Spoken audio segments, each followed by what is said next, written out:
Assalamu alaikum, everybody. Welcome to another Quran study today. Today we'll be reading from Surah 12, verse 88. Let's all seek refuge in God from Satan the rejected. A'udhu billahi minash shaitanir rajim. Bismillahir rahmanir rahim.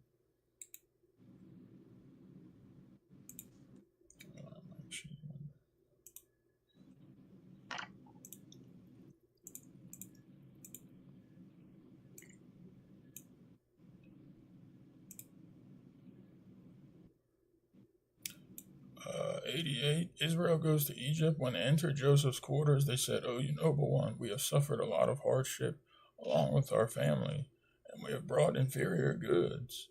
But we hope that you will give us full measure and be charitable to us. God rewards the charitable." He said, Do you recall what you did to Joseph and his brother when you were ignorant? They said, "You must be Joseph." He said, "I am Joseph.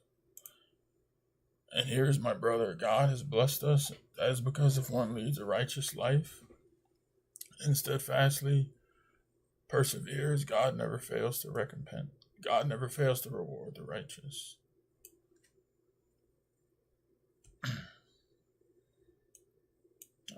So that we can see this. This marks the beginning, like when Israel, and then of course his children, go to Egypt, and it's interesting too in verse 88, how the brothers of Joseph are bearing witness, to God, and saying things like God rewards the charitable. And they're asking for, for fairness. Not even so much fairness, but, above and beyond that. Like very good, a very good moral standard they're demanding or requesting, I guess, from, their brother. They don't know that he's their brother yet. And yet, I think before this point, they haven't, nothing's been known to them or exposed yet. So, but they're still talking, as if I guess they're righteous, saying God rewards the charitable when they've done such things. So, before obviously before Joseph confronts them and asking them. And we can see, Joseph's, the way he asked him a good question, do you recall what you did to Joseph and his brother when you were ignorant? So, we can see the wisdom here that Joseph recognizes that his brothers were indeed ignorant. And instead of, lashing out or losing his temper, he calls them to reflect on their crime, their gross crime. And this is where the bar, as I think we've talked in the last study, but this is where the bar really should be set at for us. This is the ideal. This is like the ideal thing to strive after and to to be, is have this type of patience and wisdom and understanding and steadfastness and perseverance. We also know Joseph he was, as far as like his position, he was second to the king, the king of Egypt. So, really, you could even say maybe he was ruling Egypt because the king would go to him to be advised and listen to him. So, you can pretty much say he was in charge. And his response was, God has blessed us. This is because if one leads a righteous life and steadfastly perseveres, God never fails to reward the righteous. So this is steadfastly persevering, not just, for a year or something, or even 6 months. This is steadfastly persevering through it all, and even if we slip or make mistakes, um, we can always come running back to God and ask Him to strengthen us. But this is a good. We can see Joseph did this, and he's telling his brothers that this is the right path. The path of righteousness and submission to God, and then his brothers. Of course, as we're gonna read, they're gonna find out that God is truly favored. Those who do this, those who have these traits, and God will never fail to reward. One who believes, who does this, and believing in this is also important too, because we have trusting in God and this respect and believing in His qualities, the omnipotent, the most wise, the caretaker, the protector, the supporter, the most powerful, and so on. All these majestic and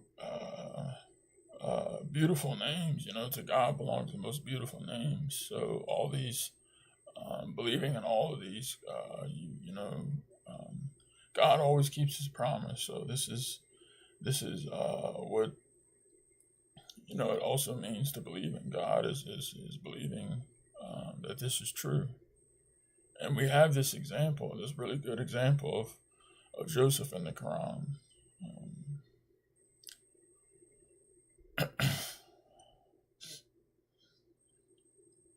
They said, "By God, God has truly preferred you over us. We were definitely wrong." He said, "There is no blame upon you today. May God forgive you of all the merciful ones. He is the most merciful." So, again, we also see, this isn't weakness either. This is actually strength as a messenger. It was very talked about, and also, even we recognize this across every single culture, that it's a lot, whatever culture or even doctrine or you believe in, it's a commonly known fact that it's easy to lose your temper, easy to lose your cool. It's like some people, I think, like there's these funny sayings, like something when you do that, it's like weakness leaving the body or something, or whatever that's supposed to mean. But anyway, it's it's a lot more difficult to show constraint and as we see here, and not just constraint, but patience and steadfastness. Because this is these are the traits to strive after, and these are the best traits. But we can see how really He's showing them mercy. God is showing them mercy because God is doing everything. But in this respect, God is also Joseph is also showing them mercy and patience. And so this is a lot more difficult to possess, especially when someone has been wronged in such a way. But you have to possess great understanding to be able to do this. And then God, of course, we know God blessed him with wisdom in these things. But this is reading this is what ourselves as submitters, we can take away these lessons and apply them to our lives, and it'll only help us. It'll lead to happiness and purification, and become stronger as submitters. So He's asking God to forgive them of all the merciful ones. He is the most merciful. So this is we can rejoice in this, in His mercy. Because even to forgive, we really have an important lesson here too, because they see that they were ignorant and they were definitely wrong, by giving the response, by God has truly preferred you over us. We were definitely wrong. So I mean, but humans are mean by nature, and not just mean, but it's very difficult to overcome, such things, or even you're always. I mean, especially being your brother, your brothers did something like this to you, But this is really um,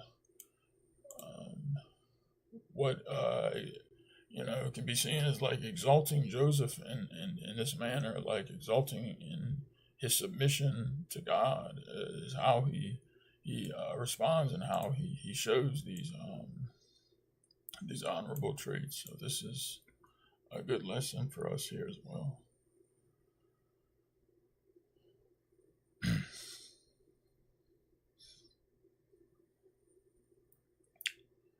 Take this shirt of mine. When you throw it on my father's face, his vision will be restored.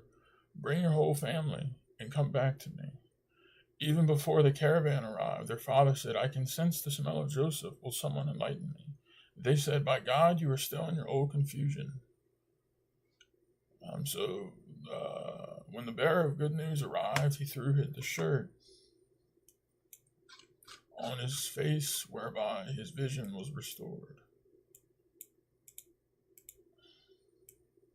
Whereupon his vision was restored, he said, did I not tell you that I knew from God what you did not know? So this one has a footnote for verse 93 specifically. So 93 is what actually, as I correct myself earlier, this marks the beginning of the children of Israel in Egypt. Moses led them out of Egypt a few centuries later. So this is where their inhabitation of Egypt started, and eventually, I think it was 2 pharaohs after. I believe Meneptah was the pharaoh of the Exodus. Well, he was the pharaoh of the Exodus, but it was I think the king here is 2 pharaohs before him. Ramses the first, but besides that,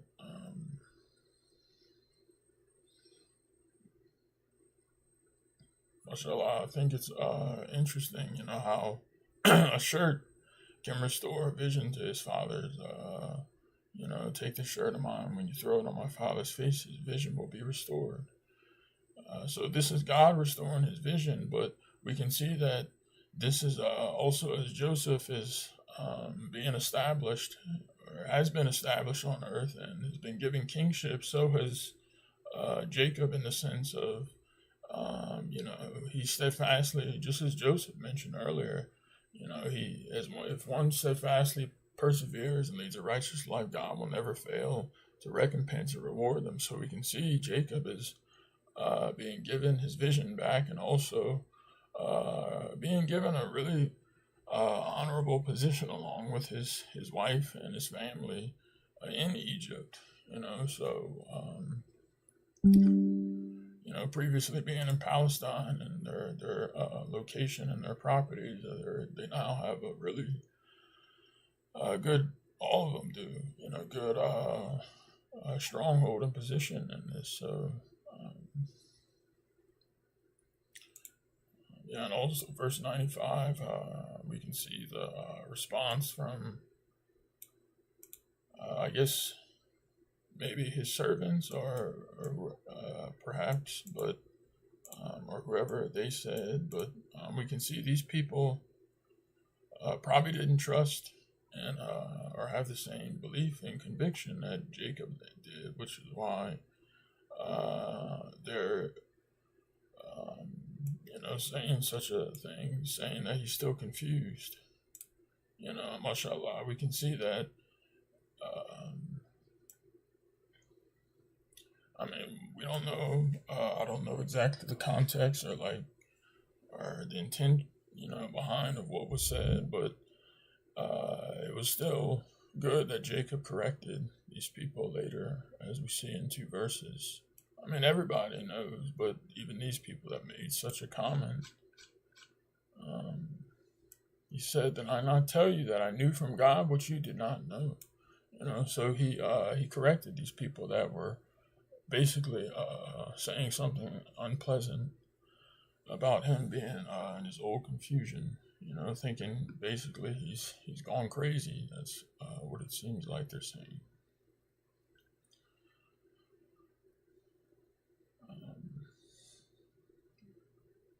So the next verse, well, we could talk a little bit more about, but this is, let's read the next verse. 97, they said, "Our Father, pray for our forgiveness. We were wrong indeed." He said, "I will implore my Lord to forgive you. He is the forgiver, most merciful." So, again, we can also see it's the same. Jacob and Joseph, very similar, basically the same honorable, great response. And they are seeking, his brothers are seeking forgiveness and do realize they were wrong. And, in this manner, we can pray for somebody's forgiveness. And this is a good example. Because at this point, they believed, they knew that they became, I guess you could say, maybe they were submitters with probably that needed to do a lot to grow their souls from this point on. But at least they finally submitted to the fact that God is omnipotent and God is controlling all matters. And no matter what their schemes and plans are, God's will takes place, and they can't ever, override anything such will. God be glorified. So, because they finally do realize and they give up and say, God has preferred you and how wrong they were, and they're also seeking forgiveness. So in this respect, we can pray for such people's forgiveness. And instead of, so this is a good way.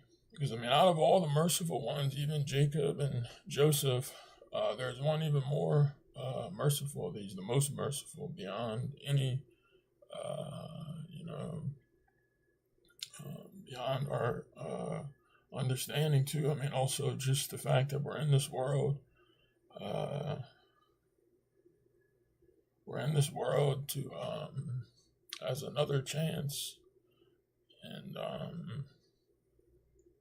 oftentimes I think it could be, if we really reflect on the nature and the seriousness of like the crime we did, we can appreciate God's mercy more, because sometimes it might be difficult because, of course we don't remember these things. These things are obscured with the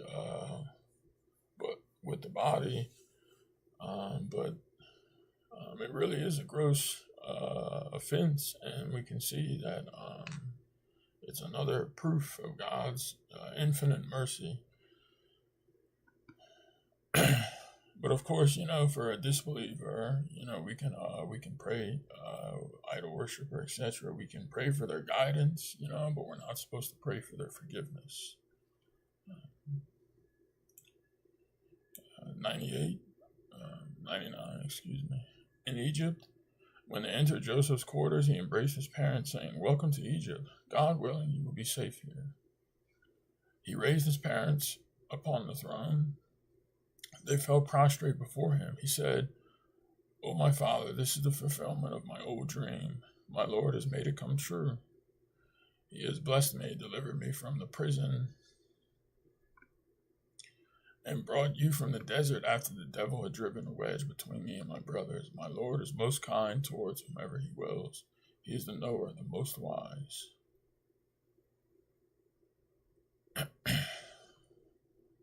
Mashallah. So we can also good reminder how he says, "God willing." God willing, you will be safe here. So only.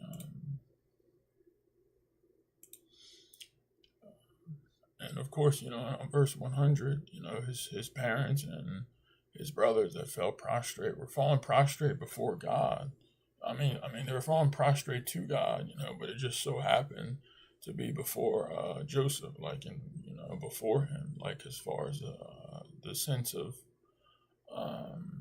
in the spatial sense of like where they were at physically, but they're prostrating to God and thanking God. I mean, this is really great, and this is also the fulfillment of Joseph's dream. So God's promise is true, and we can see that Joseph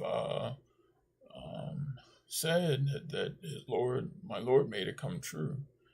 So God is the one who makes these things happen. And He has blessed Joseph, delivered all of these things, saved him from making these mistakes.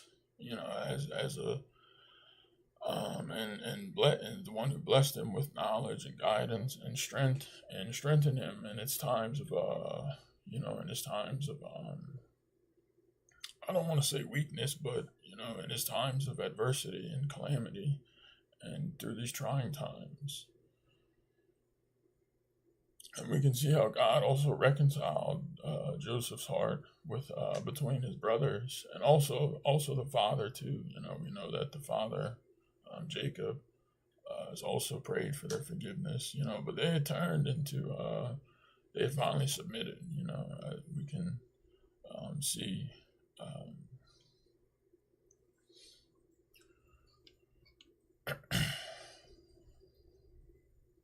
The devil is always after us, and he's always trying to, he's a troublemaker. We have Surah 113 that we seek refuge from troublemakers. And so this is a good reminder that it's not that we can blame, or like these people that commit sins can blame Satan but he simply invites them. But we can see that we have to, I think it's important to also remember and constantly seek refuge from the whispers, because there's people we could also be around, non-submitters that whisper things to us, through their words, even if they're not saying it exactly. It still comes from their heart, so we have to seek refuge in such times.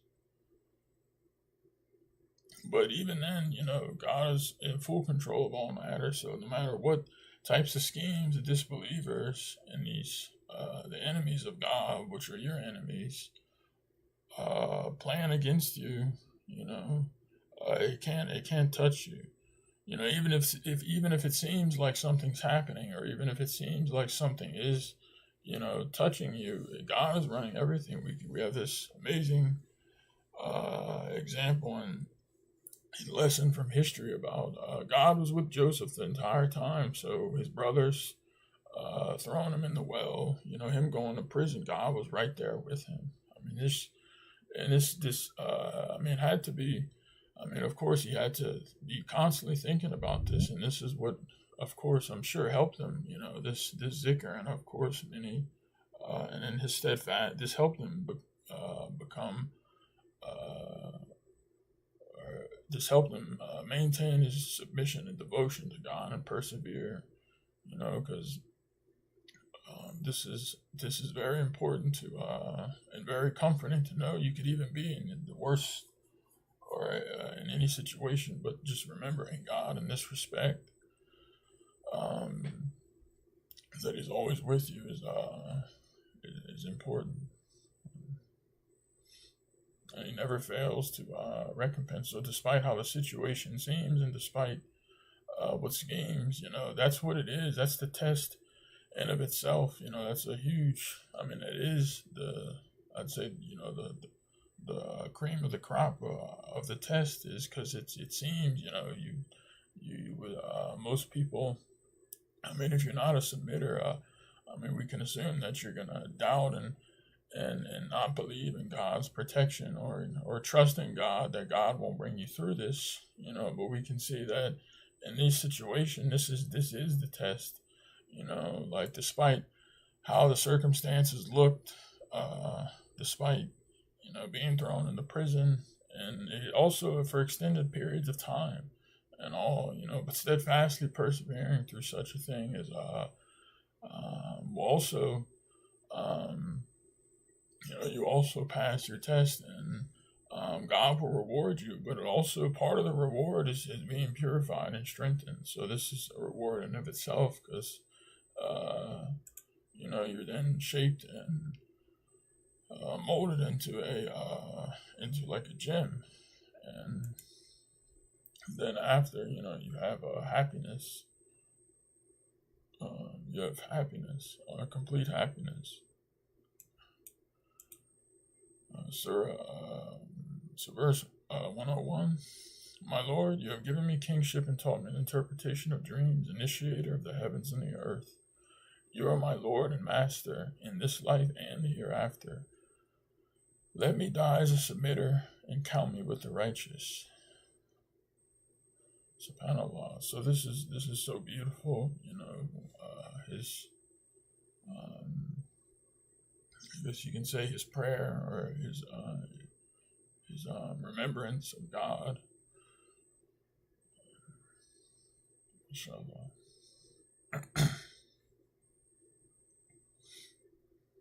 This is news from the past that we reveal to you. You were not present when they made a unanimous decision to throw Joseph in the well as they conspired together.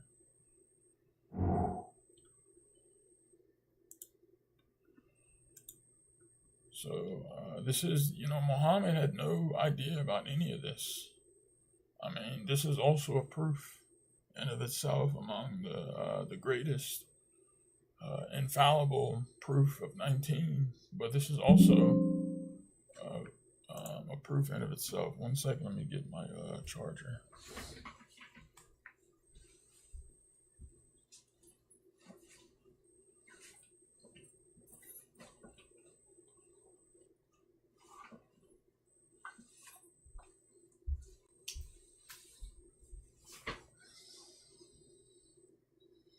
Itself is a proof that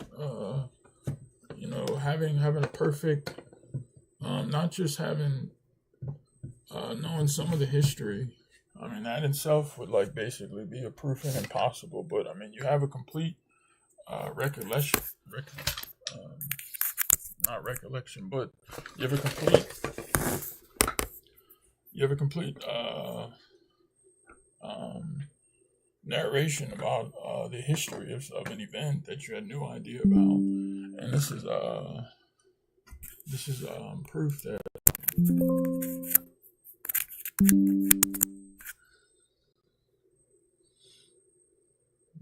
Let's see if it's charging.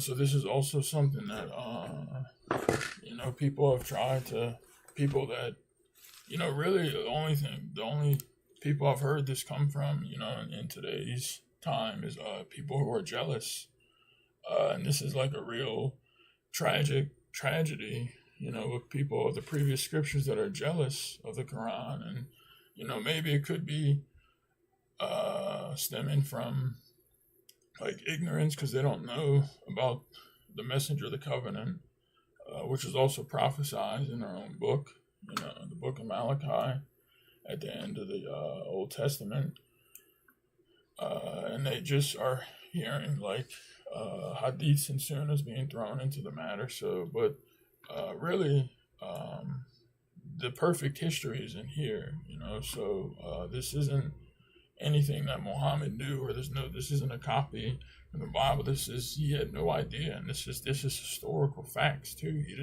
He wasn't even from he was from the same lineage, but he wasn't even from the same lines, in the sense, he wasn't from the same group of people or tribe of these descendants, so I mean there isn't any way he could have known. So I mean, this also would be a proof for people at the time too, and it also can be a nice reminder for us about the greatness of the Quran, and how it supersedes all other books. Even because there's a perfect history. There's no There's no doubt about what we're reading. There's no, arguing or debating, uh, over nonsense things like, how many cubits and this and that was Noah's Ark. Things I've actually witnessed myself. It's like vain talk. But I mean, this is what happens when Satan, like when people follow the words of Satan, because those interjections in the Bible are not from God. They're just from wicked humans who are Satan's soldiers. And it's also a test for people to see, when they do get the truth, are they going to believe in the truth that they once said they would believe in? And actually it's the same thing with Joseph after they said, there's not going to be, or they would believe in messengers after Joseph. And then when messengers came, they said, oh no, Joseph was the last messenger prophet, messenger prophet, or I think messenger. But, I mean, the same thing, it's just been it's been a repetition with pretty much everybody. The people of when Moses, and then Jesus, they believed in Moses, but they disbelieved in Jesus. And then the people who believed in Jesus disbelieved in Muhammad, and then the people who believe in Muhammad. So, it's a really tragic for these people. So verse 103, the majority of people do not believe. Most people, no matter what you do, will not believe. You're not asking them for any money. You simply deliver this reminder for all the people. So many proofs in the heavens and the earth are given to them, but they pass by them heedlessly. So this is a really profound verse, and it's a verse that also it explains like why so many people end up in hell. Humans, most of the humans, are bad creatures, the egotistical, and of course they have their companions, which the jinn companions, which those creatures decided much closer to Satan, basically sided with Satan, where we as humans, we were still egotistical, but we were more on that fine line, but that's not acceptable. There's no room for wishy-washy. This is also, this is, we're here for out of God's mercy. And so, if these people aren't going to believe now, even if they were sent back to heaven, or they were given, allowed to come back to God, and the test wasn't, there was no respite, they would eventually just do the same thing. That's why these people, that's what the whole test is too, where it's just to distinguish, those who believe and those who don't believe. Also it serves as a demonstration, for Satan's incompetence too. But like in Surah 67, to distinguish those who would do better, meaning those who believe in God and submit to God versus those who break their covenant and fail to believe in God's absolute authority, and they end up worshiping some type of idol. But this is like very, very profound verse, because it's saying most people, no matter what you do, will not believe. So this is we're not talking about people who do believe in God, as we'll read the next verse. We're not talking about, because there are a lot of people that do believe in God, but they don't do so without committing idol worship. And verse 104 and 105 are both like proofs, against these people that whether it's a messenger, a prophet, or one of us, a submitter, we're delivering the message to the people, and there's nothing. We're not asking them for any money or wage. If anything, we even go with the intention. We give to charity, to families and stuff, but it's like uh, if they become believers, they would be blessed even more. They would, God would bless them even more. So here they are seeking these material things, or thinking, some idol Jesus or Muhammad is going to help them.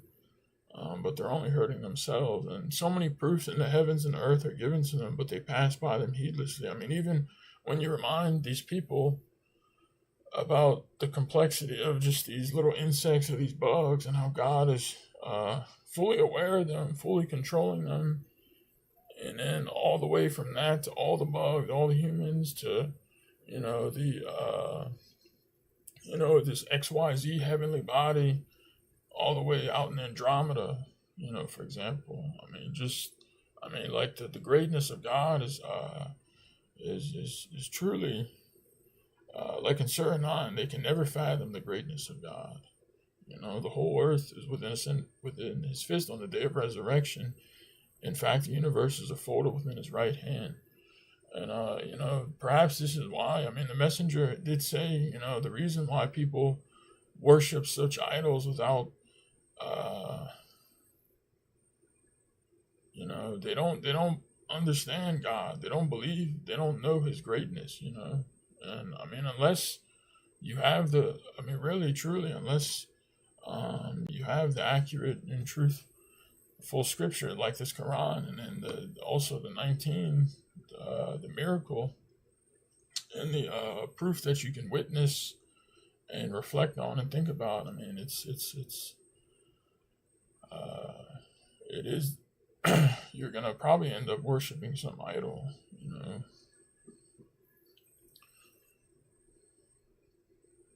meaning, like you're not knowing all of God's qualities, not knowing his greatness. This explains why a lot of people set up these frivolous, frail human beings, that are just like us. They eat, use the bathroom. They can't provide for themselves. They can't, even change the color of their hair if they wanted to. I'm sure if people could do that, how powerful are they? They can't grow back,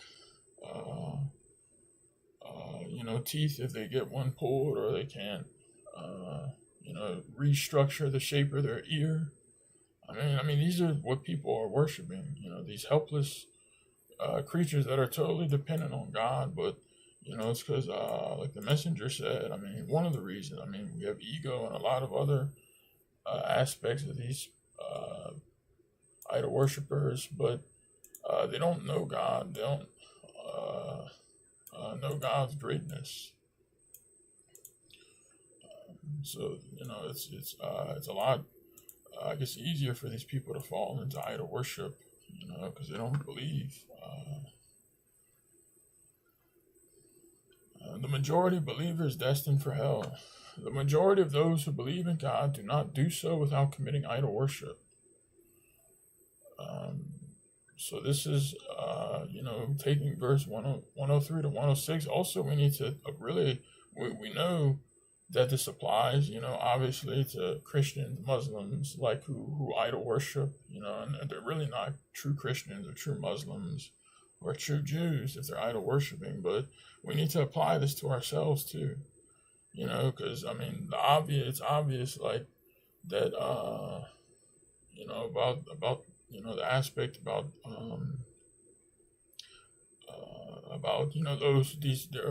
most of these people do believe in God. They talk about God, they bear witness, they think about God, but they set up other gods besides God. They have God in someone else, like God in Jesus, or God in Muhammad.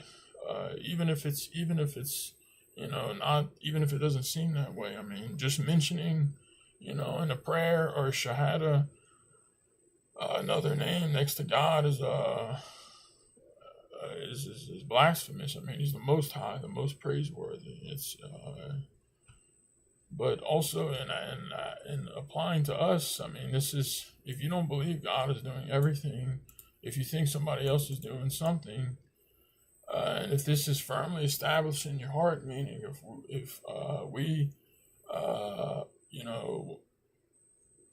we as submitters, we have to get to the point of constantly like proclaiming this internally, like for ourselves. Every cell in our body understands this, and this is what it truly means to be like a submitter, in the sense of like you're not gonna. It makes submission easy and happy. Nothing will bother you, and when faced with trying times, you'll persevere through these times because you recognize this and you trust in God. But this is towards the final days of our messenger, Dr. Rashad Khalifa, the messenger of the covenant. This is what he had concluded. Why? It's because they don't believe God is doing everything. This was the ultimate conclude. The ultimate conclusion, he said, was that God is doing everything. And he said, for most people, it's very difficult, and it's a difficult thing to understand. But this is what makes it so valuable. Like the most valuable piece of. It also ties into everything else. Your trust in God, your belief, your reflection, your zikr. Who is your God? Automatically it makes who is your God. You pass that respect. Where God is your God. The vast or the majority of the day, at least the majority. But if you're always thinking about God is running everything in all these situations, then naturally, that will make that fills that criteria that who is your God, because this is also another important thing. Like we see with people like idol worshipers or believers, but are not doing so without committing idol worship. They'll just think about God when it's convenient for them, or like to varying degrees. Some people will just go to church on the Sundays, and that's when they think about God, and then maybe Monday and Tuesday, but then it kind of wears off by Wednesday, and then Thursday, Friday, Saturday, they're practically living a life that's like a heathen, So, but God guide such people. But this is in applying to us, this is what we, because we made it this far in the sense of getting the message and believing or submitting, I should say, like submitting, and we have the proof, and really 19, constantly reflecting on 19, and the proof for anything is whatever helps us and continues to strengthen us. God gave these things for us to continually witness. Okay, I'll speed it up here. God willing. Have they guaranteed that an overwhelming retribution from God will not strike them, or the hour will not come to them suddenly when they least expect it? Say, this is my path I invite to God on the basis of clear proof, and so to those who follow me, God be glorified. I am not an idol worshiper.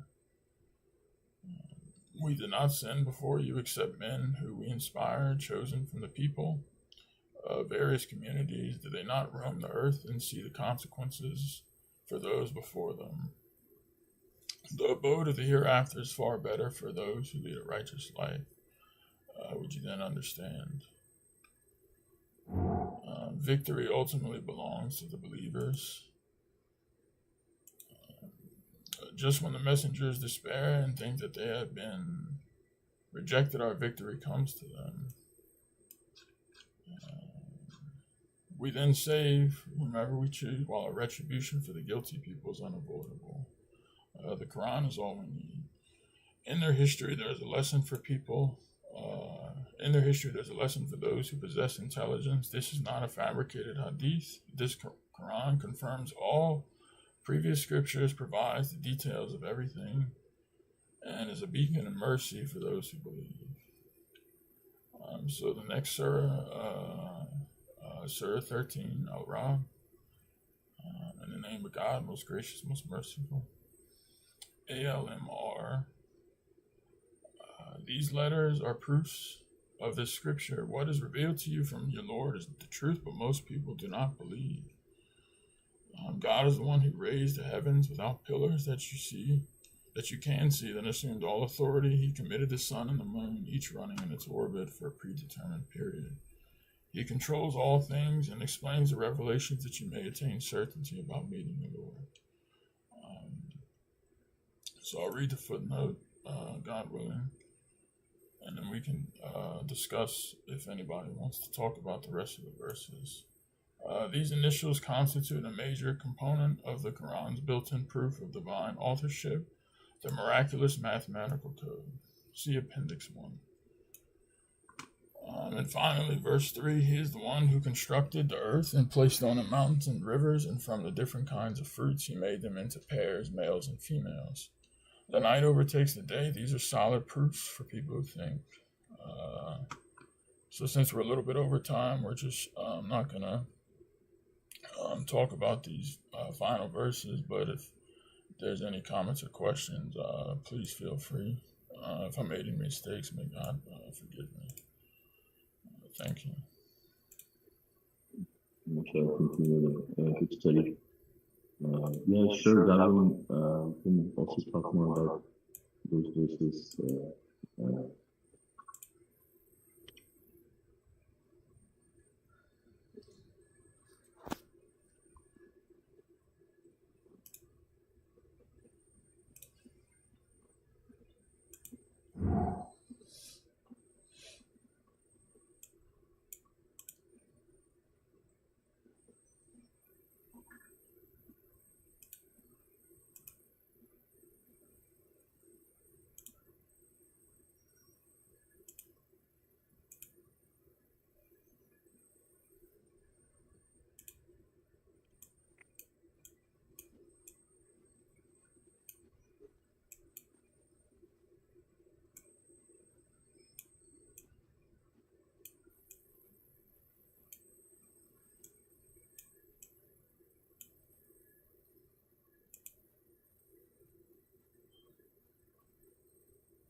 Yeah, I was gonna say, if you look at the brothers' utterances here, like like what you were talking about earlier, like it seems that they're very righteous, and like you would think if you heard someone like them talking, you're like, oh, this person sounds like a very godly person, like a very righteous person.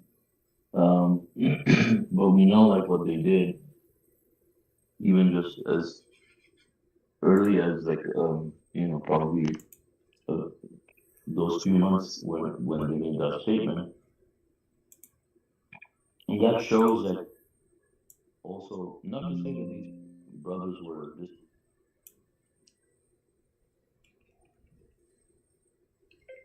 cannot go by people's utterances, to judge a person's character, just or I should say just by a person's utterances, because eventually, the actions, speak louder than words, and the things that they did in the past, even though their utterances have been consistent with the Quran, right? But they're statements like righteous statements that make them seem like they were very righteous people, but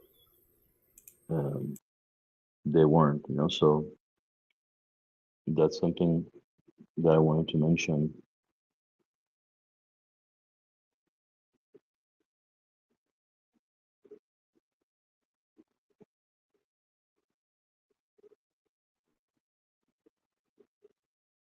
And then also in verse 91, where they said, by God, God has truly preferred you over us. We were definitely wrong. Like, you can tell that, it's almost the same as like,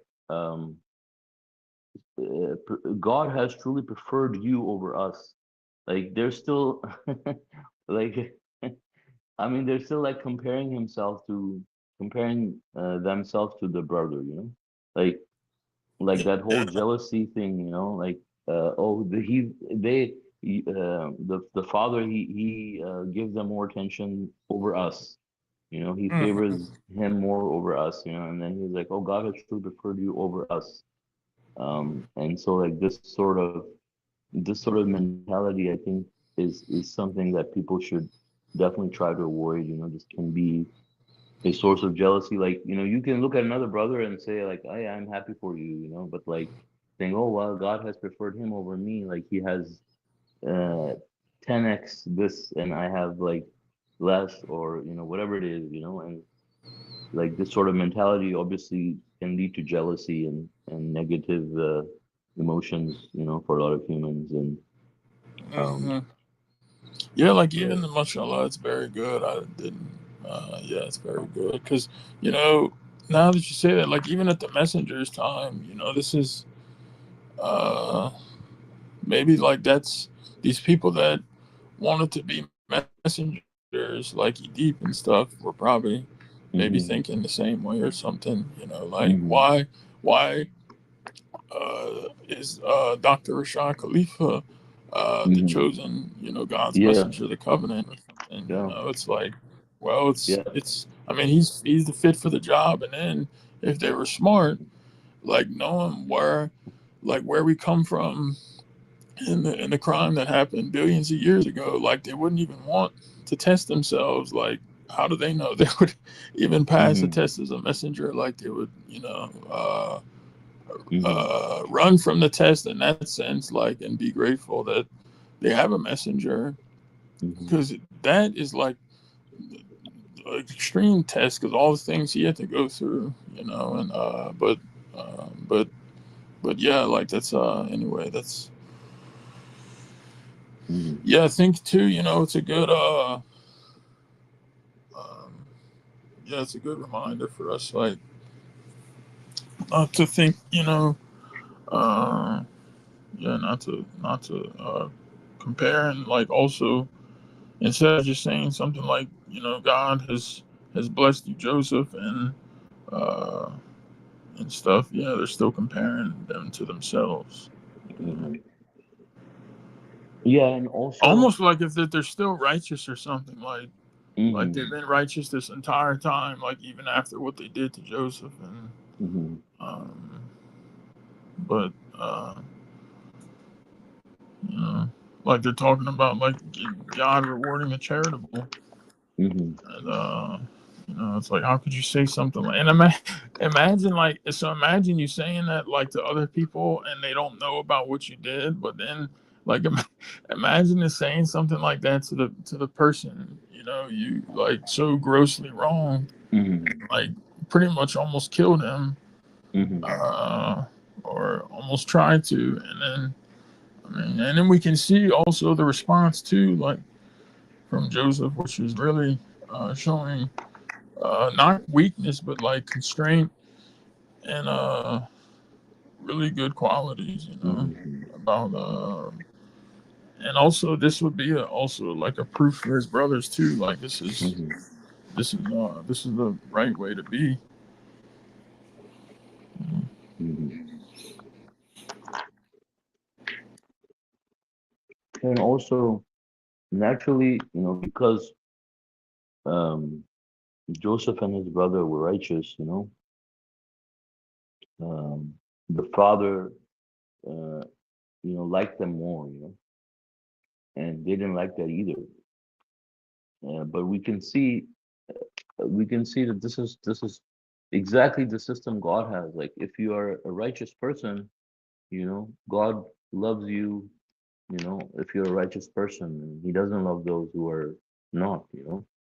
And so, for Jacob, to like his other sons more than those other sons, more than the other brothers, um, he was not doing anything wrong. Like, people say, like, as parents, for example, like you shouldn't like favor certain kids over others, or like they always are, like looking to see,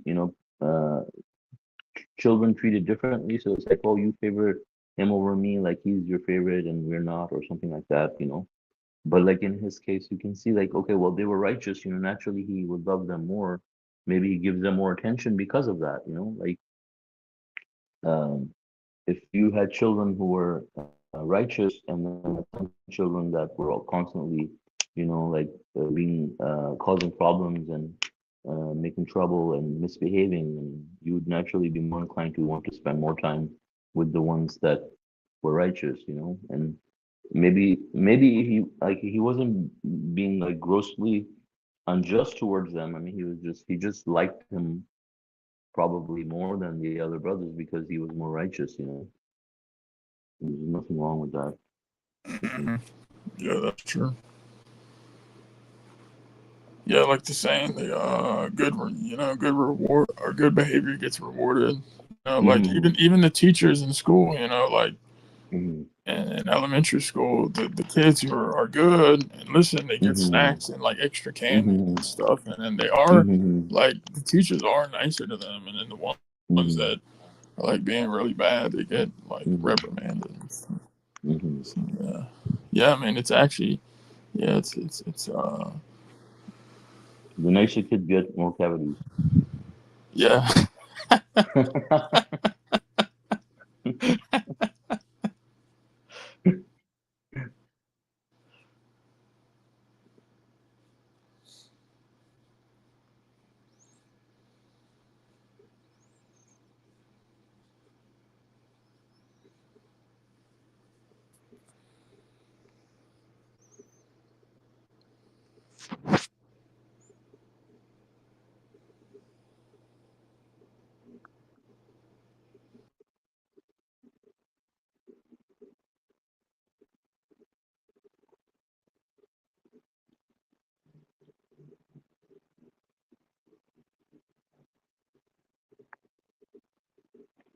Yeah, and also, looking at verse 101, where uh, in his position, like thinking about someone who's in power and has been given so much, and I mean, has been blessed with things like the interpretation of dreams, etc. In addition to being the treasure and being in a position where he's saying like God has given me kingship, like he's acknowledging God the whole time, but also like you can see towards the end in this verse like the humbleness where he's not thinking like, oh yeah, I'm going to heaven, like heaven is waiting for me or something. Like he's saying, let me die as a submitter and count me with the righteous. Like he's not saying like, oh, I'm gonna be the cream of the cream and hereafter, it's Joseph, and we know God has made him so prominent in history. And we know that now, obviously, and he didn't know that. But seeing like him, like how humble he was, he's not like uh, you know arrogant in any way or self-righteous in any way. In that sense, like he's just completely, um, crediting God for everything that he has, then thanking God for it, and just praying to God that out of his mercy he will admit him and count him with the righteous. Like he's not even saying like count me with the believers or the best believers or something like that. He just wants to be counted, die as a submitter. He's saying let me die as a submitter and count me with the righteous. Yeah.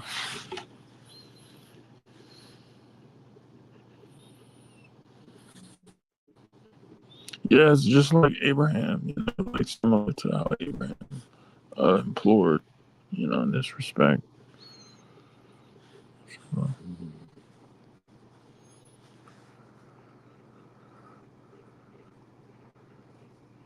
yeah, and he's not asking. I mean, he's not asking like for riches and stuff. He's Mhm. wanting to go to heaven and go back to God, uh, and yeah, being very humble and Mhm. reverent and about it.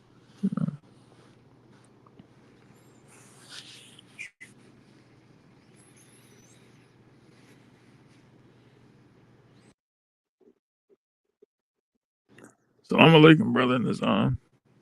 Welcome. Salam, brother. Yes. And salam alaikum, brother Sipan. I think I told you already.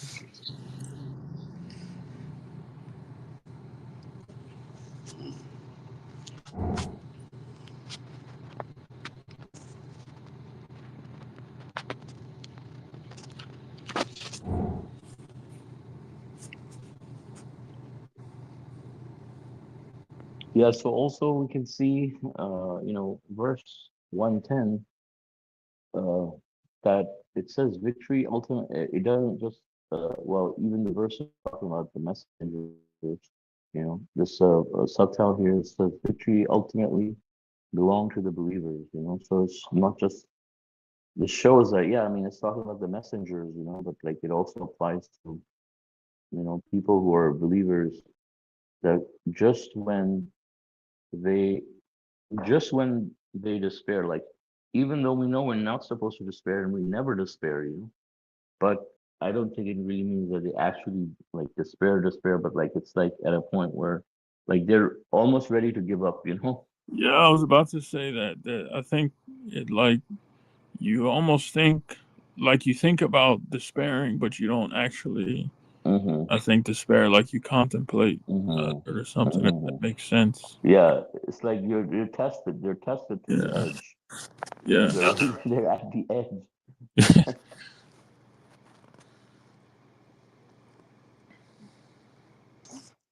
sure. Pack things into submission, as we've seen, some people have been doing, or going. God says, Muhammad is the best example, right? And that's exactly what the Muhammadans do, right? They look at the hadith and they're following them, and then when you tell them no, but hadith is not mentioned in the Quran, they're like, no, God says in the Quran, follow Muhammad, example of Muhammad, like, of course, which in their twisted way, whatever that means, they'll justify it. And so what these people have done now, among many of these people that call themselves submitters, and how they have brought in circumcision into their religion, is by saying the same thing. He said, no, God says, follow the religion of Abraham, follow the example of Muhammad. So, just the same way, they say, oh no, it says, follow the religion of Abraham. And so this is what Yeah, they think, that's and, very but good. obviously to any submitter, mashallah, so to any submitter with the common sense that what the religion of Abraham is, they would know religion of Abraham is submission. And what is submission? Following the practices that God gave him. Like, where do you get these ideas? Um, if they're not from the Quran, then yeah, you're doing the exact same thing that these people Exactly. did. You know. Yeah, it's like being unappreciative, and Mm-hmm. also I think it appeals to these people's egos that like they're somehow. Mm-hmm. I mean, not everybody who does this, but you can get the general sense like there's people who Mm-hmm. want to like sound eloquent and like refer to these Mm-hmm. other sources and like they're knowledgeable, Mm-hmm. like, oh, you have to go to them because they're like some Mm-hmm. scientist that can decipher. And it's like, what are you doing? Like, keep it Mm-hmm. simple, like be great. But the Yeah. especially when such a treasure is given to them, you know but it's amazing like how they miss this. Yeah. And I mean, this one lady, it just reminds me, this one lady, she's an actual medical doctor. Like, I'm saying, like, she's not stupid in that sense, like from the worldly perspective. Right, right. Um, and she's a medical doctor, licensed in California, you know, and she ended up bringing, she found this. Remember, Rabbi Judah was so many centuries ago, right? And so Mhm. apparently they have this book somewhere that claims to be from Rabbi Judah, and she found this on eBay or something, got the translation of the book, and was sharing that as a way to justify circumcision. Say, look, in this book, Rabbi Judah is talking about circumcision, and so like if he was a believer, then why would he be talking about circumcision? And so we I should mean, it we probably wasn't you know whether the case he was or wasn't. Like either case, the fact that they're looking for such proofs. I mean, it's like we know, like these people are given enough rope to hang themselves. There's so many traps, like honeypots for the wicked, that like they can't resist. Like there's a honeypot, and the wicked just can't resist, and there's like all these traps for these people. And I mean, she doesn't even know that it's written by Rabbi Judah. Like it could have just. I mean, I would actually, even if it was or wasn't, but I would lean on the side. It's another fabrication because I mean it's the same thing you see in the Bible, uh, from scriptures. I mean you see like all the lies against David, against Solomon, against Noah and Lot.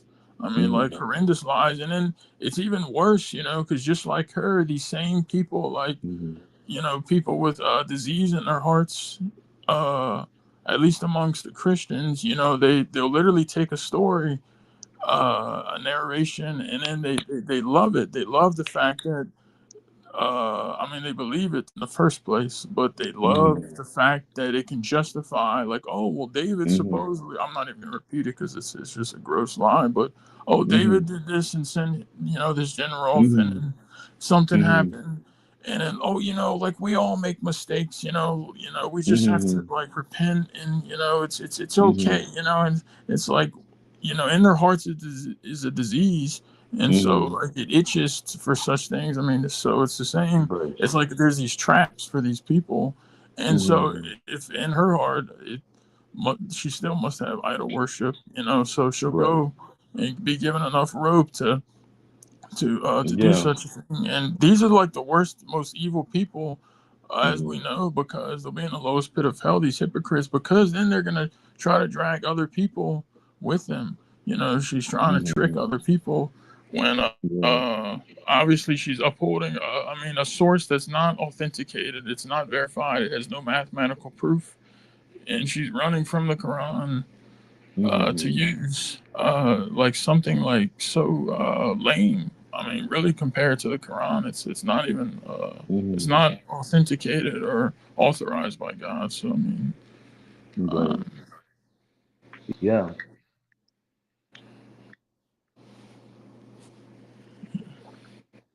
Yeah. And then I remember some of them were so stupid. Like, I remember like this one girl, she like, everybody in that certain congregation, like everybody thinks that they're so smart, and like that's this probably one why girl. they do that stuff. Yeah, they want to be like the next pioneer for something Yeah. like circumcision, Yeah. So like a yeah. So Rabbi they. Judah, like a Rabbi Judah scientist or something.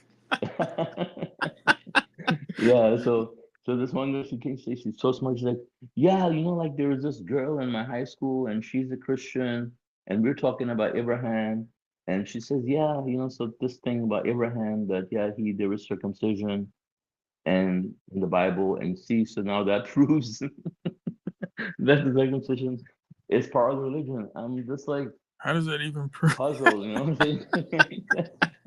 Yeah, and then Like, this was this other. person believed in the Quran? Like, this person knew about the Yeah. miracle of the Quran too, and they're Yeah, saying of this? course. Yeah, they're born into submission, like with parents who were submitters apparently, and have been having Quran studies every week, like several, at least a few Quran studies a week, and this is the end result, and then yeah, and also like one person that I happen to know, saying that yeah, I come from Christianity, and this is what we read in the Bible. Everybody knows that, so then to them it's like the only thing that Abraham got, or the one and only thing that they can think of when it mentions Abraham is naturally circumcision, because Yeah, how they're the saying that. Bible, because the Bible doesn't even mention any other practices,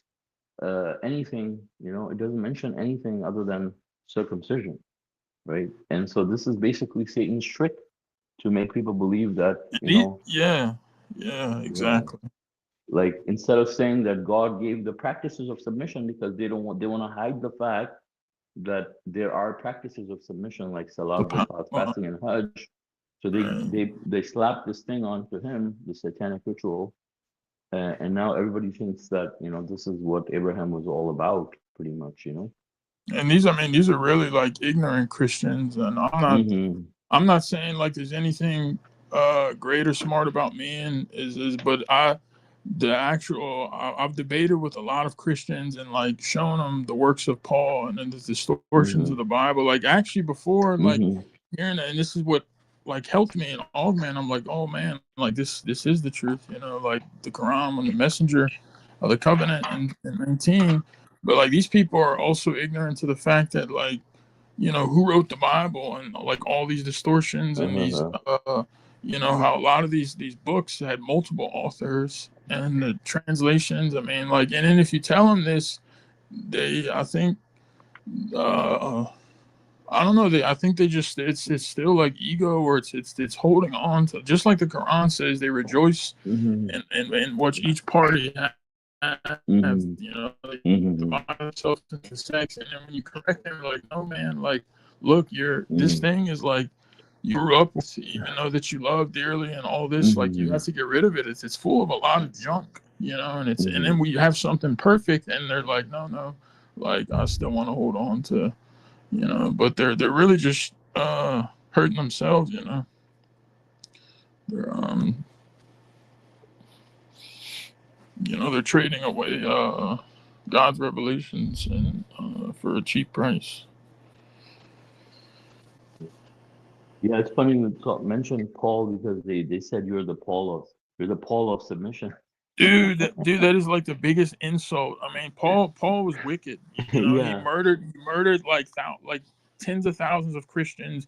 Also, he was Mm-hmm. Saul. He was amongst the tribe of um, well, his tribe doesn't really matter, but he was he gave three different accounts on the road to Damascus. Like I'll tell, Mm-hmm. you could show him the verses, like how is this the word of God, and also Mm-hmm. only a liar will give inconsistent stories. There's literally three different accounts he said he saw, and like how do you know this thing of light that spoke, even if it did appear to him, it wasn't Satan, because he was actively murdering, burning Christians. Do you think Jesus would appear to him on the road to Damascus? Like, you think Jesus would appear to such an evil person and say, "Oh, you're so good and bless you"? I mean, like, yeah. Mm-hmm. If these people are actually saying that about Paul, then I mean, they're like enemies of Jesus. Therefore, they're also, I mean, the No, they're messenger was saying very clear they're about Paul saying too. So, no, they were saying I was the Paul. oh, They're what saying were they you're the trying to insinuate?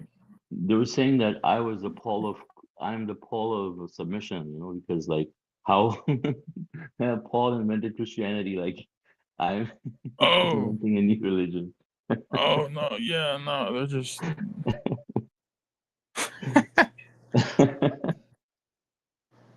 So wait, they were trying to insult you.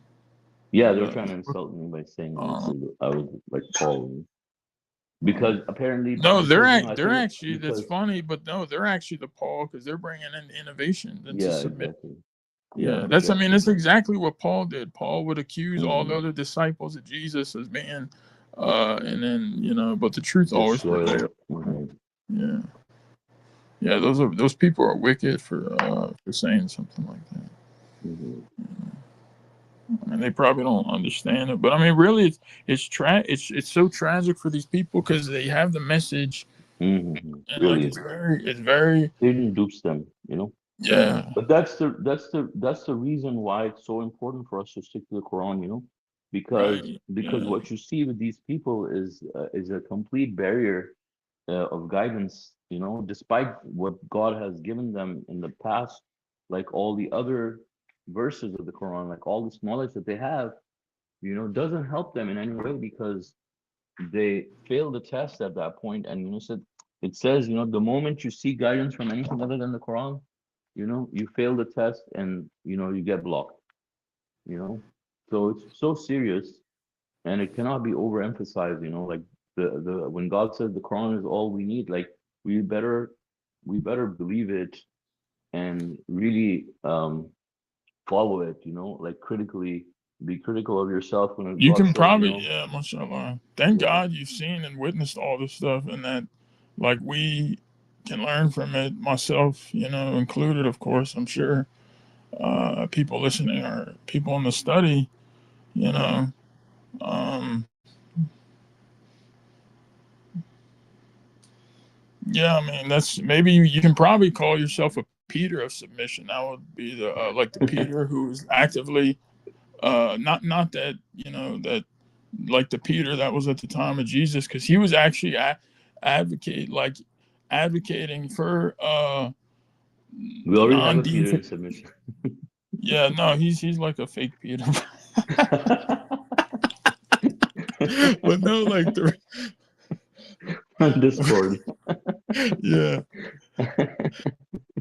But no, but Yeah, he advocates for innovations in circumcision or yeah, God. But like yeah, no, but like in the yeah. sense of like the real Peter who Mm-hmm. opposed Paul's innovations and deification of Jesus. Basically, I Mm-hmm. mean, similar to how you've done with circumcision.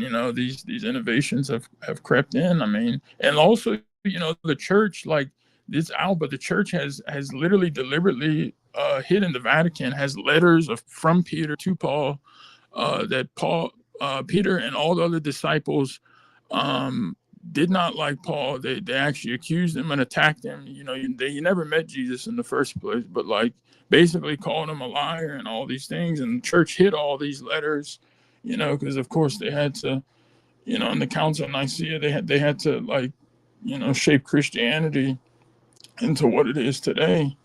Um, but subhanallah, I mean, these people probably don't even know that. Mm-hmm. Uh, but like these are like actual historical documents and stuff that, if you dig hard enough, like you can find. And so, Mm-hmm. I mean, literally, if these things it would contradict everything in the Bible. So the fact that these people are holding on so stringently to like a book that is full of errors and problems and contradictions, like uh, Mm-hmm. if there was like anything, I think where if they wanted to avoid any ounce of idol worship, like if they were in that, just from that respect, they would like run away from. Mm-hmm. They would play it super safe, like the messenger says, and not. I mean, he talked about this, like Mm-hmm. avoiding any. I mean, they wouldn't even go near other sources. Mm-hmm. They would just be happy and content. You know, but Mm-hmm. yeah, it's just.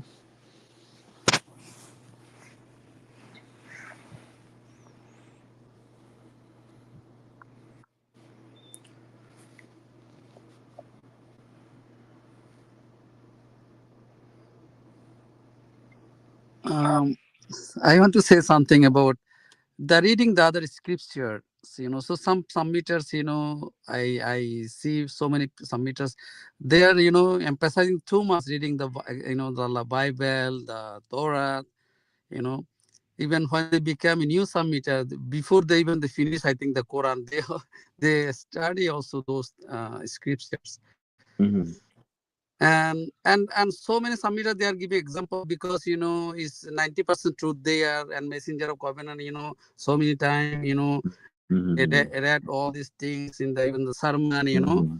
Mm-hmm. so if even if from my understanding, because the Quran is perfect, it's details. So Mm-hmm. if I'm satisfied with the Quran, if I do not need to read those Mm-hmm. things, why I should because that was for the messenger's duty. He has to Mm-hmm. purify the religion, and Consolidate. consolidate, because if I am going to now read and purify this 90%, 10%, maybe I'll be misguided, Misled, yeah. misled, yeah. So why I'm taking risks, and to spend my Mm-hmm. time in all those things? Mm-hmm. Because even I see, even even if we read the Quran even 100 times, I think it will not be enough. So many Exactly. information. So Subhanallah. Mm-hmm. why I am going to read again and again, and I see so many submitters when they do the sermon, and so many verses from the Bible, and Mm-hmm. They it look just like, they just use them to sound more eloquent and knowledgeable. yeah, it look like, Yeah. it look like the traditional, Yeah. yeah, it look like the traditional Muslim, like the more know you hadith in all these things, and the Uh-huh. more you know the. Yeah, If you know only exactly. Quran, you are not as smart. But if you know more hadith, more book, So Yeah. also in the Samhita community, the more you know the Torah and you reading the Bible, Yeah. and you are very knowledgeable, and is a kind of Hmm. so yeah, and also, Exactly. and they try to understand some Quranic, like what the history, Hmm. because, and sometimes they do not understand the full history, and they try to read those Hmm. story and try to compile them. Uh-huh. I think Right. it's not good, because. The thing, the point, the problem is when it comes to religious guidance, when it Mhm, comes to religious laws, that's when the problem comes, right? The mhm, problem comes, and when the messenger of the covenant even is um, going to the Bible, like his purpose on doing that is not to elaborate on the Quran, is to confirm what the Quran is saying, is to let people know that this confirms what God says, and it confirms that this is from God, etc.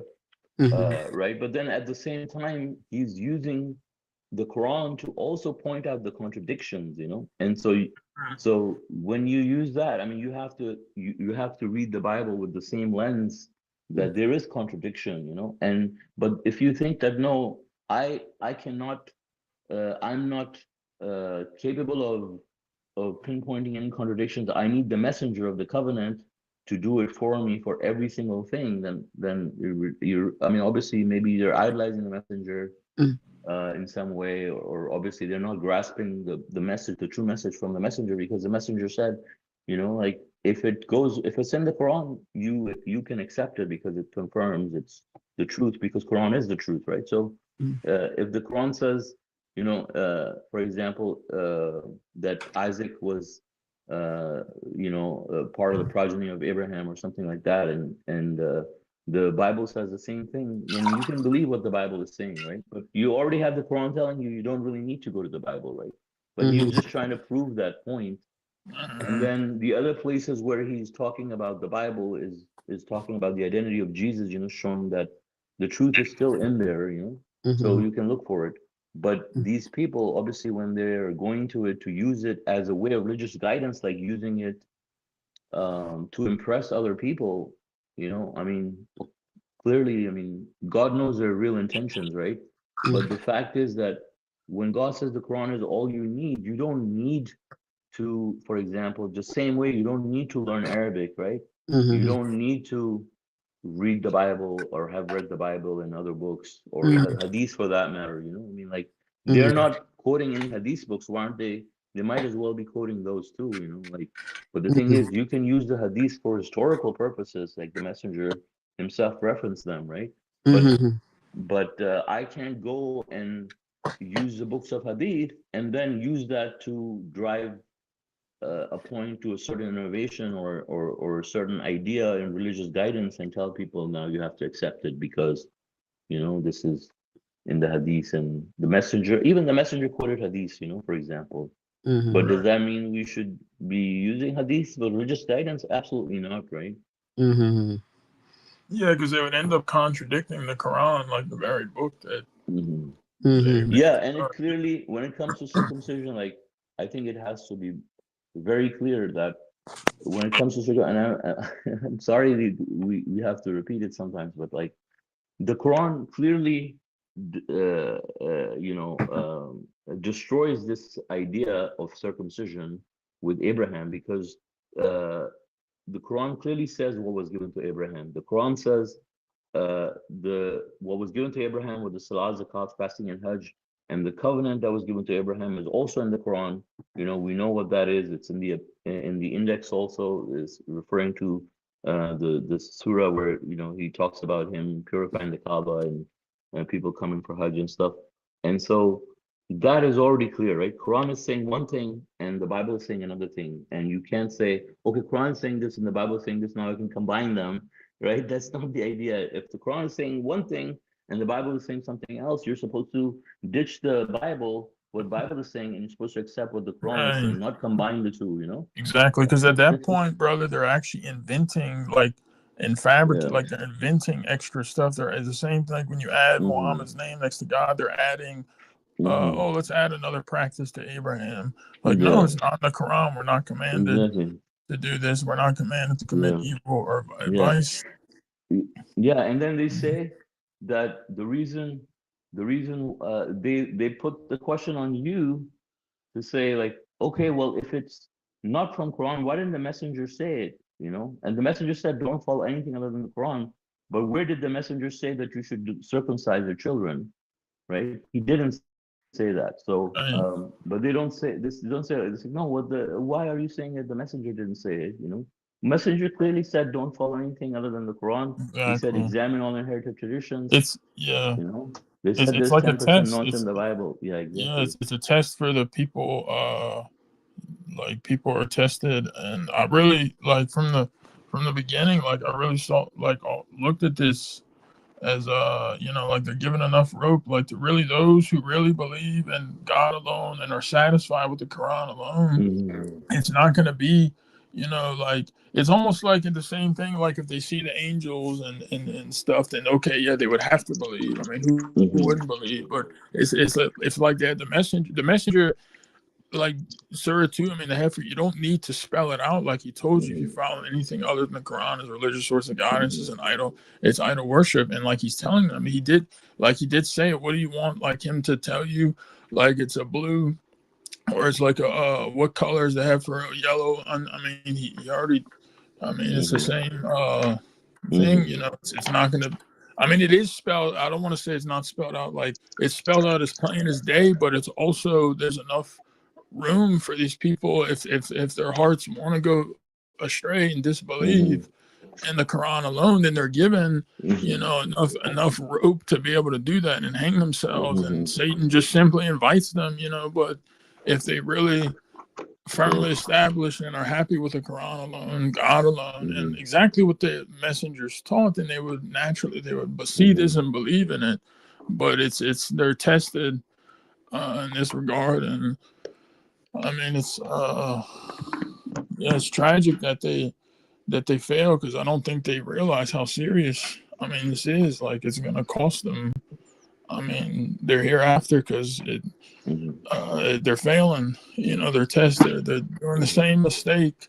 You know, uh, that especially because it's they know they should know better because it's spelled so plainly for them. Idol worship, and all through the Quran, and yet um, they're still doing the same thing.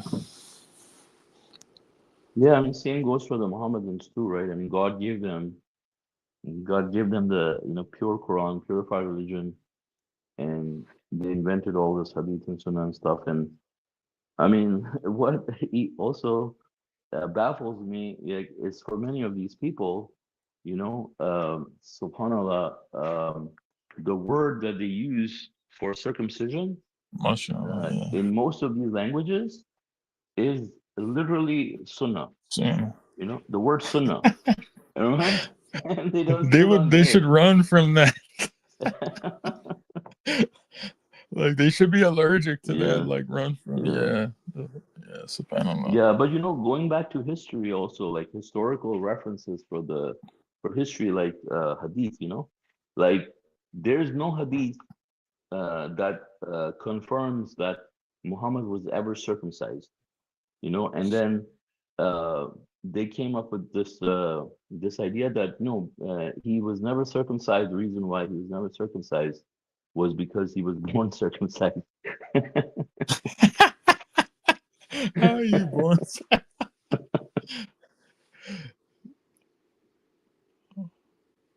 Yeah, so like they even have their own hadith that says he wasn't, and then they don't. Yeah,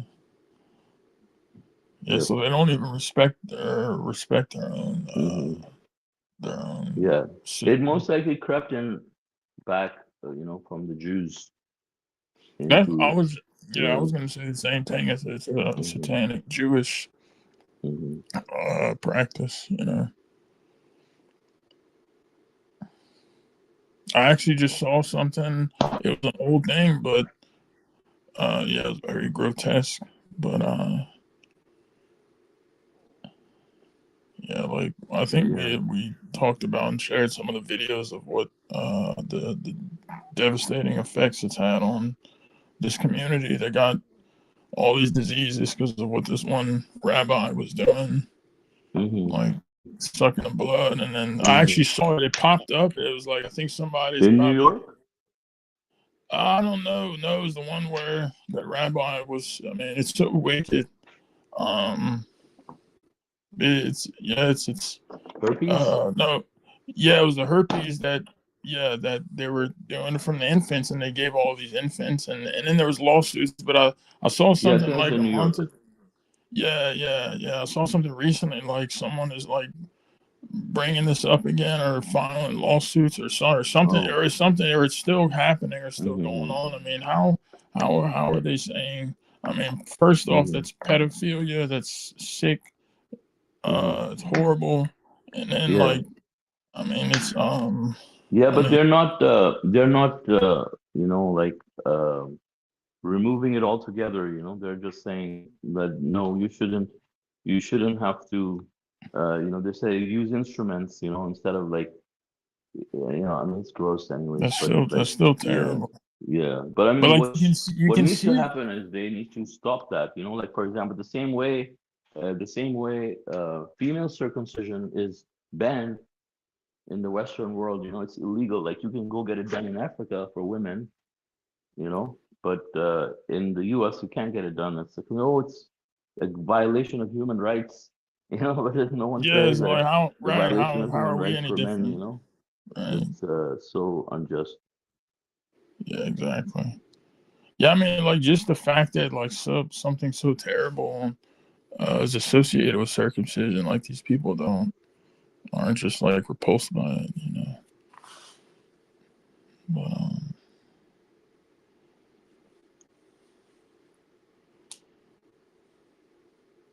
yeah, I think too, ignorance and like peer pressure, like these Hmm. uh, you Yeah. know, Christians and stuff that a lot of people, some people I've talked to, just do it because they're just doing it. I mean, it's the same story like with most idol worship, because Hmm. everybody else is doing it and it's just normal. It's just a Hmm. custom. But it's as we're told through the scripture, in the Quran, all through the verses, like why do they not reflect and why do they follow what their parents taught them and what everybody else is just doing?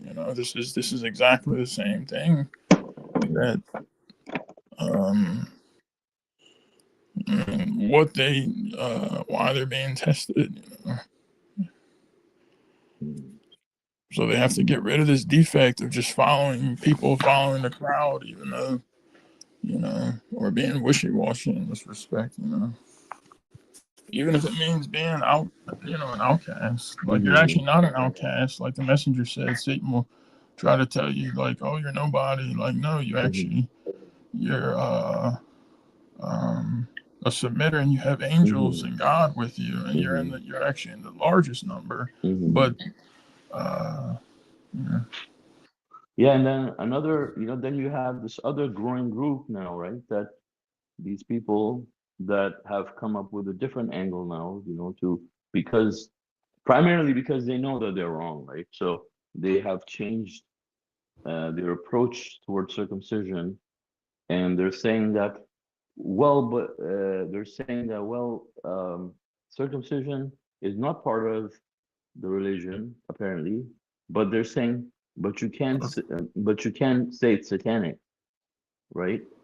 And oh, they're saying it's optional. No, dude, it's like completely like cutting off and yeah, exactly. So they're saying that you are prohibiting it, so you're creating a law.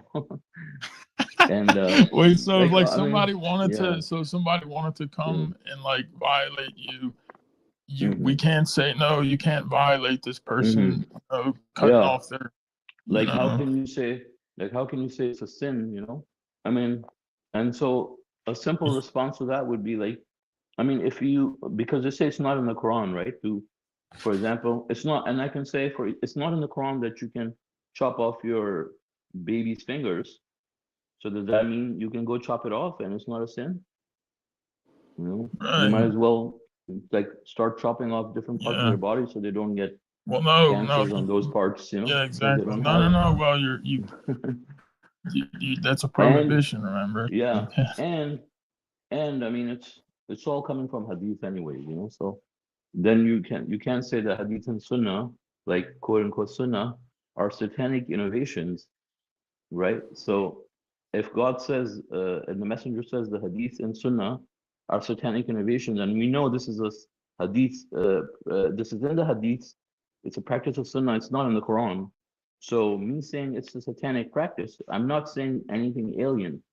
Either they don't believe in the Quran or they're extremely stupid. Yeah, exactly. You know, I think it's both. both. Definitely. They're both stupid, so therefore they're not going to believe in the Quran, and they Hmm. also not believing in the Quran is Yeah. extremely stupid. Hmm. Yeah. Because like it says, only the intelligence will take heed, and Hmm. God will guide them. Yeah. And they'll Yeah. understand Hmm. these things that are, I mean, really logical. Like, I mean, imagine Hmm. like if you went to I mean, well, I was gonna say another planet. There are no other planets with life, but like if you went Hmm. to like this isolated group of people and you just started cutting off their parts of their bodies and their Hmm. very specific genital Hmm. parts to these group of people, Hmm. that they would be like, Hmm. man, you're the most witchcraft, like evil person, like satanic Hmm. Hmm. practicer, devil. I mean, transgressor. Hmm. Would probably Hmm. kill you, because you're Yeah. hurt. I mean, that's Yeah. just common sense. Like, yes, it is. It is very satanic. Hmm. It's distorting the creation of God, the way He Hmm. designed us. It says He designed Hmm. us perfectly. He shaped us in our mother's womb and brought us out. He didn't bring us out with defects. I mean, it's just like the Kushner blasphemy. Like that. Hmm. You know. How he wrote about. I mean, they're trying to say the Hmm. same. God, Like God is God not. cannot. Yeah, God can't create a perfect. Or there's a Hmm. mistake. God be glorified. Like, Hmm. oh, maybe God made or didn't know what He was doing. Hmm. That's really what Yeah. something like that. That's pretty. That's pretty.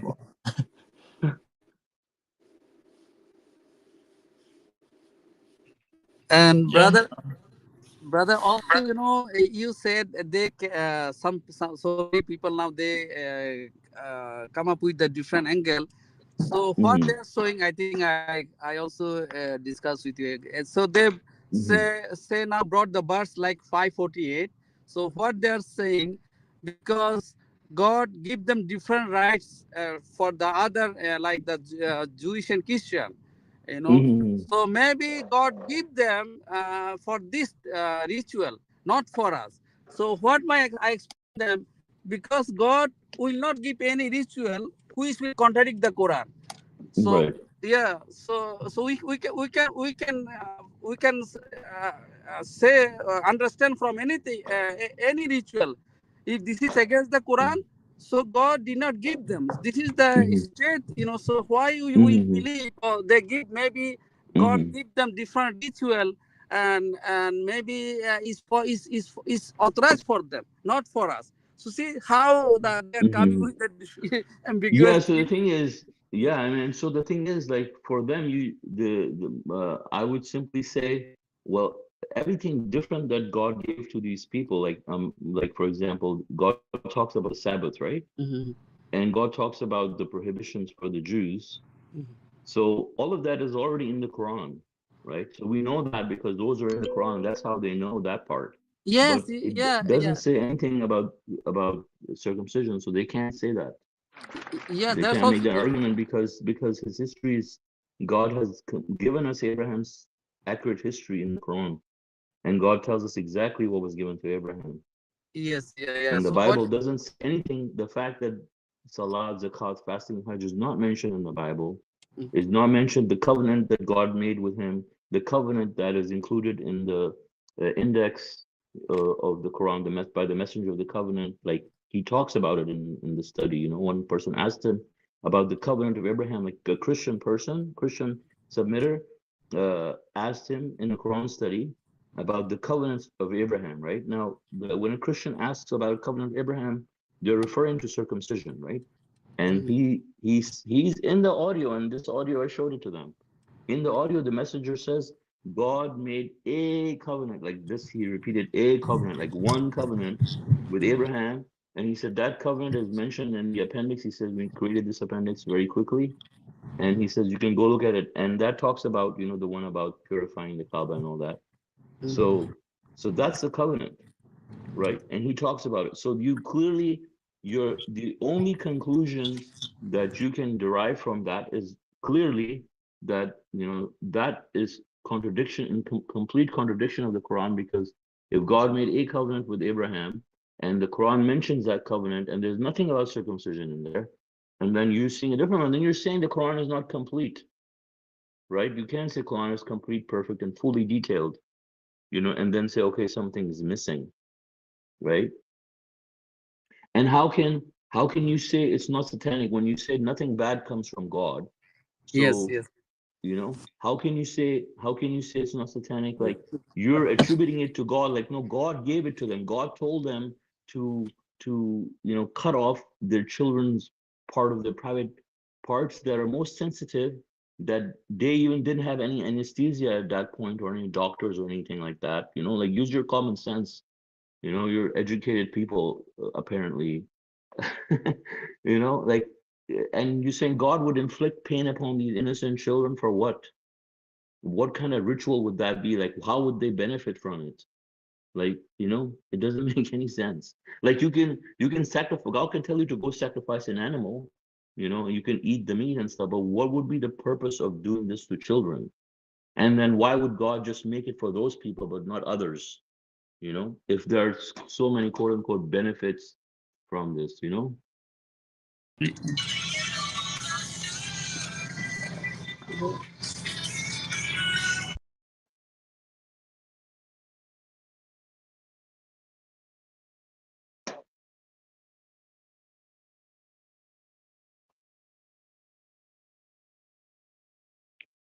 Sorry, John, you were gonna say something. I think you're on mute. I don't think. I think I might have forgot. I'm not sure if I Oh. was. But yeah, mashallah. Like just the end of 111, the Quran is a beacon of mercy, for those who believe. So it's subhanallah, like that. Mm-hmm. That was how it's a beacon. Like beacons. Mm-hmm. I Yeah, the didn't one that used to guides you know. to the ship to the shore. Hmm. Yeah, it's like you're in a black ocean and there's like waves and stuff, and then you don't know which direction, and but then you see this, and imagine like for these people, they have this, and then they just don't go to the beacon, they just turn, or they Mm-hmm. decide to stay out at sea during the storm. Mm-hmm.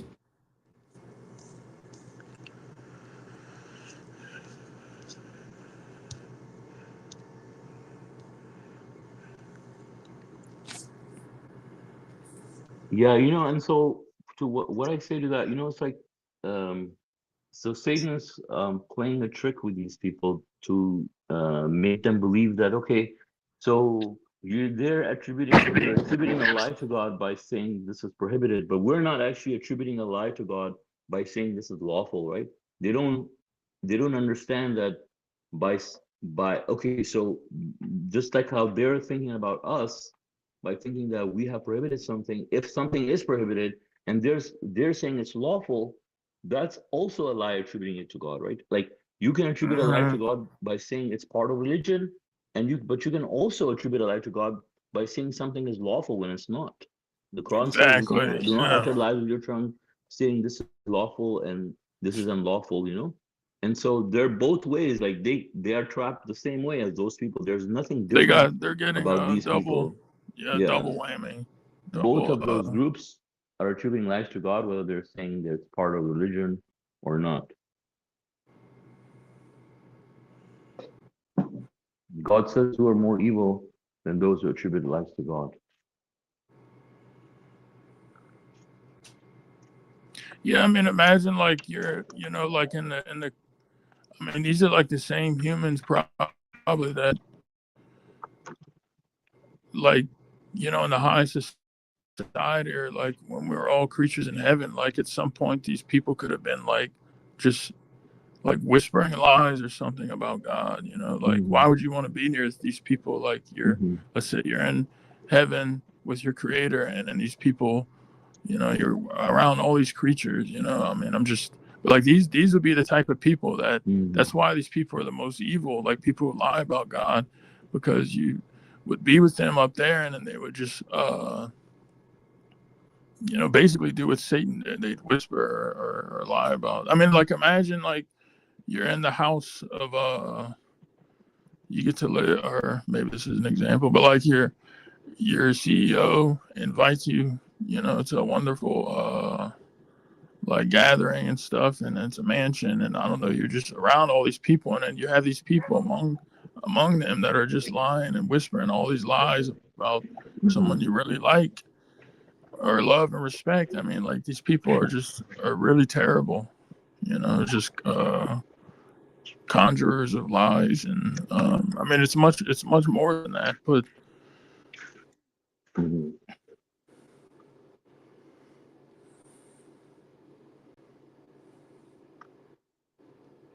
mean they have to be bad souls for them to be so adamant like on lying about God, and not especially having the message of submission and knowing better, like it's really spelled out plainly for them by our messenger and by the Quran, the purified Quran, and they're still insisting, you know.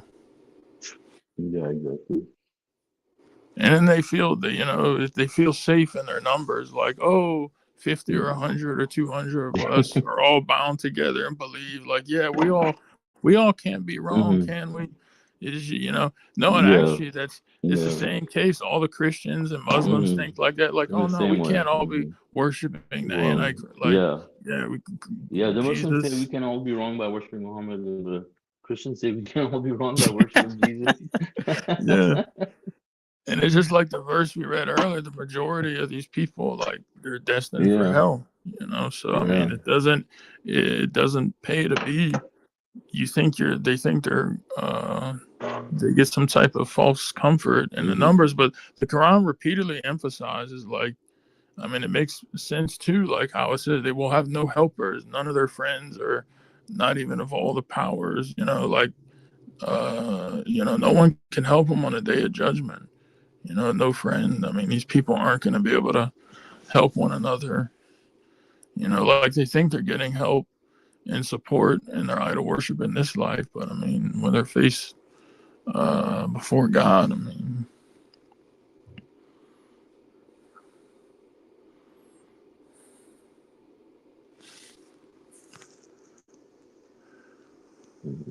So.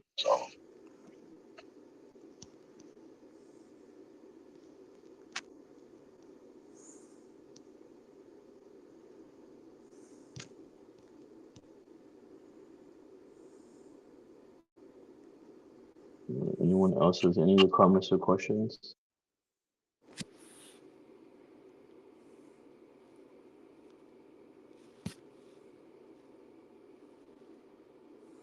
Right, so I guess if there are no other comments or questions, God willing, we can conclude our study today. Thank you all for joining us, and thank you, Brother John, for leading the study. God willing, our next English Quran study would be on Tuesday at 3 p.m. Pacific time.